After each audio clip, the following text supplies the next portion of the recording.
Welcome to No Remorse Woodworking, where I use reclaimed wood for most of my projects. A little while ago I posted a short video clip of one of my medal boxes. I was making a box for my captain so that he can store his late brother's medals. I was very honoured to make that box for him, but that led to another gentleman asking to make a box for him. Usually I make them from reclaimed materials, but he had some very specific requests. He wanted the box to be as dark as possible, and since I don't work with stains and things like that, I have to use some walnut, and since nobody makes pallets from walnut, I had to go out and buy some. In some of the clips you'll see me wearing gloves. It's bitterly cold in my shop, and that's why I've also got my trusted coffee in my cup holder. I have a video on that, and there's a link to my Facebook page in the description. Because this is wood that I've bought, it's ready to use, I just need to cut it into the appropriate lengths. And I'm building a box which will be 40 by 20 centimeters, 40 long, 20 wide. I'm going to do mitered corners, and I think I will reinforce the corners with a spline. I'll start by cutting the two sides at about 45 centimeters, giving me a little extra to work with. And I'm glad I flipped the short piece over. It's got a defect here. I'll cut that off, and I'll cut two pieces at about 25 centimeters. That should be enough for the ends. Because this walnut was so expensive, I'm saving even the small offcuts. Before I can cut the pieces to final length and cut the miters on the corners, I need to make provisions for the lid, which is going to be this 3mm acrylic. And for the bottom I'm going to use, it's a hard either fiberboard or plastic. And to make life a little easier for myself again, I'll make the bottom and the lid the same size, meaning that I will cut two identical grooves in all the boards. I will set the blade to about half the thickness.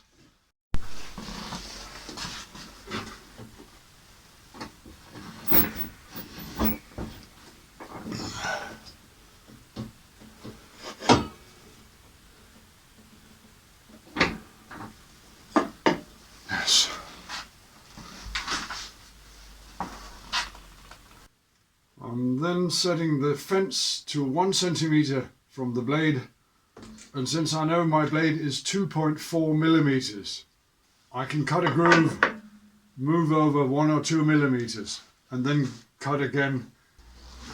After the first cut, the acrylic shouldn't fit. I can press it in, but it's very tight. But I think my sheet of plastic should fit very nicely. I just need to orient my pieces so that I only widen the top groove.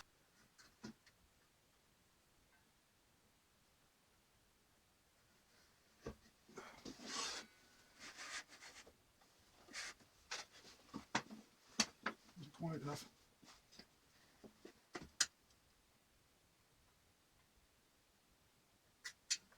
More like it.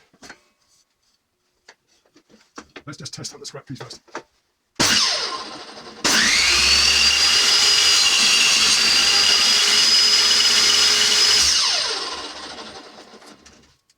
I have to mark them on what will be the outside, because I'm going to cut the mitered ends on my bandsaw.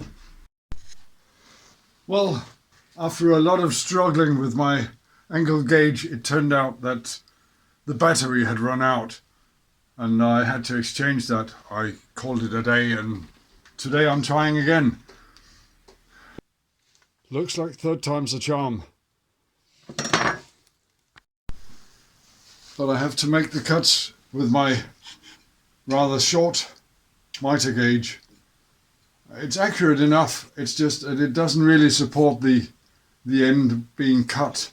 I'll start by cutting one end of all my pieces, and then adjust for length on the other end. I can then measure and mark the other end at 20 centimeters. And I can measure the difference from the inside to the outside and add that. This will give me a mark where to cut. And of course, similarly for the long pieces, I will measure 40 centimeters and do the exact same thing. And then it's just back to the bandsaw and try to get it right 4 times in a row. I think I did well enough that with some glue and some clamping pressure, I will get some nice tight corners. And for the clamping, I've recently seen a nice trick that I'm going to show you. When I clamp up boxes, I normally either use these angles going on the outside and then a ratchet strap around, or I have a dedicated strap clamp that work on the same principle. This has the advantage of keeping the boards very square, but it doesn't allow me to see if the corner goes together. The trick I've seen uses a block on the inside, clamping the boards to that block, and you can then tweak and apply pressure where needed. I'm going to make 4 of those blocks. It's quite simple. All they have to be is square on one corner and a big hole in it.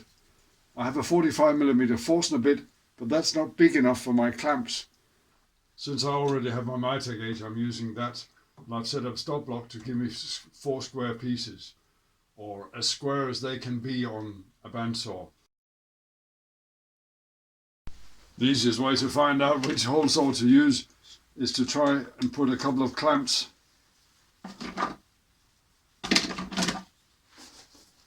at right angles. And I fear that's going to be a little too small, and you use the next size up. And then it's just a matter of drilling the holes and then sand one corner exactly square. I've marked the center, or at least roughly the center of each block. I don't have that much room outside. I don't want to go too close to the edge. Before I go to the disc sander, I'll simply cut off a corner, just so that I don't confuse myself with what side I'm referencing from.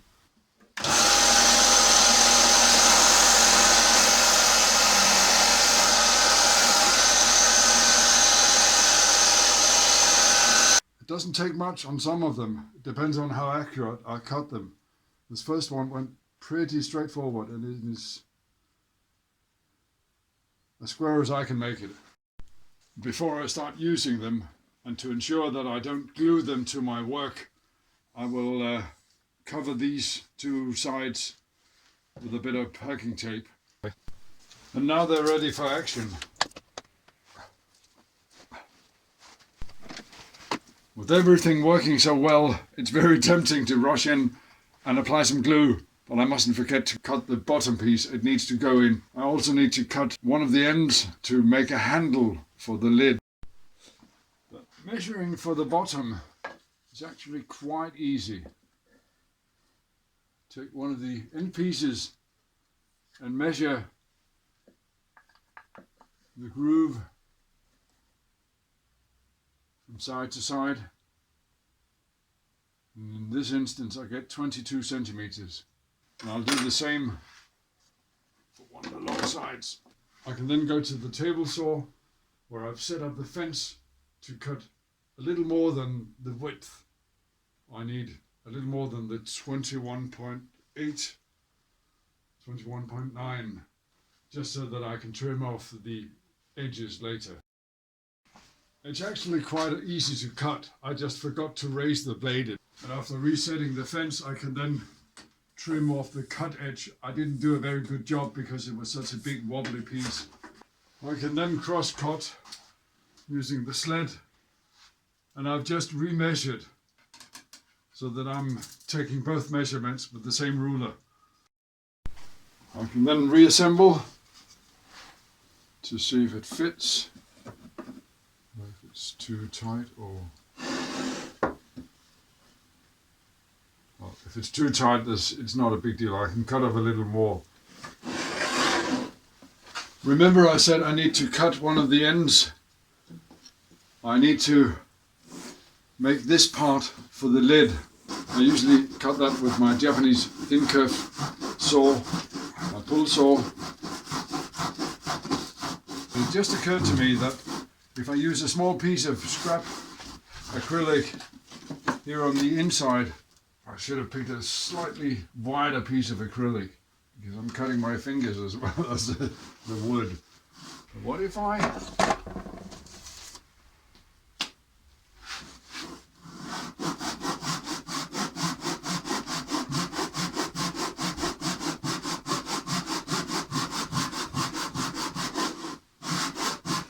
too clever for my own good. It is a little time consuming to cut, and after a little sanding it'll look very nice. And sanding is the next step. I definitely need to sand the inside of the box and any other surfaces that might need a sanding. It shouldn't take that much, so I'm starting with a 180 grit on the random orbit sander. And with that, I think I'm ready to glue the box together. Meanwhile, you can subscribe to my channel and hit the notification bell. That way you won't miss part 2 of this build, where I show my spline jig. And I finished the box by making the lid out of acrylic, showing you a quick and easy way to do that.